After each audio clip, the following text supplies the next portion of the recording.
In this lecture, we're going to show that this integer programming formulation for the shortest path problem has no integrality gap. We'll show later that the shortest path problem actually falls under a very large class of problems that we know how to solve, so we're not going to give any algorithms for solving the shortest path. We're only exhibiting this so that we can look at the techniques. To show that there's no integrality gap, we're going to take the dual linear program. That is, we're going to take our integer program, we're going to relax it to the linear programming relaxation, and then take the dual. The result is the program that we've written over here.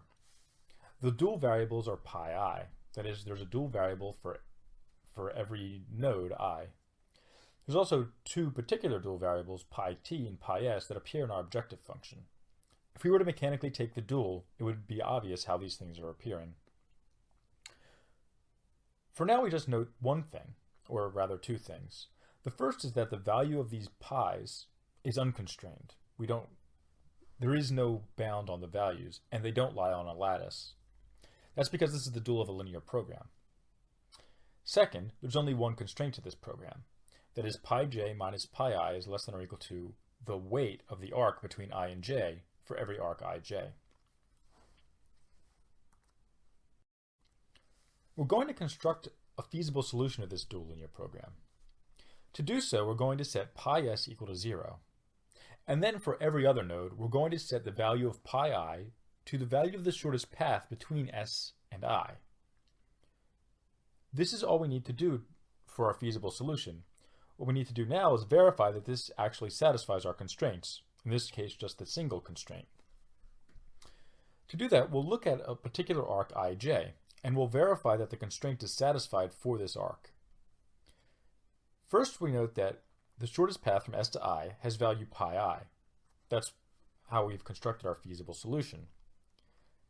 The value of pi j is the value of the shortest path from s to j. And now we notice that one path from s to j goes through I. That is, we can potentially take the path from s to I and then from I to j. The value of that path is pi I plus wij. Because pi j is the value of the shortest path, it's at most this value. It certainly can't go above because it's shorter. With this dual solution in hand, we can note that it's actually equal to the objective value of our integer program.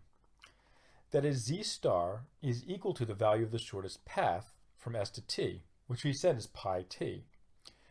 Pi t is equal to pi t plus pi s for our feasible solution, or rather pi t minus pi s. And because this is one feasible solution to the dual linear program, and the dual linear program is a maximization, this is at most the value of the dual linear program. We're going to use this fact when we consider how to prove that there's no integrality gap for this integer program.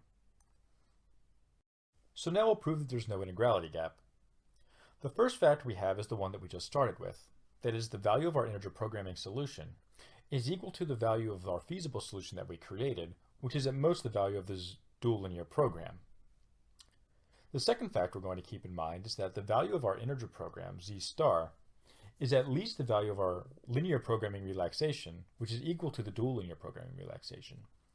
In this case, we should take note that z star is at least zlp. This is because our problem is a minimization problem, and a relaxation is going to have a smaller value. This equality between the linear programming relaxation and the dual linear programming relaxation follows from linear programming duality.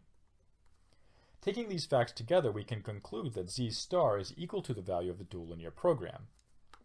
That's because z star is both less than or equal to and greater than or equal to the value of our dual linear program. As a result, when we look at the second constraint, that is this constraint, we can conclude that all of these inequalities are actually equalities, so that z star is equal to the value of our linear program relaxation, which is equal to the value of our dual linear program relaxation. The fact that z star is equal to the value of our linear programming relaxation shows that there's no integrality gap.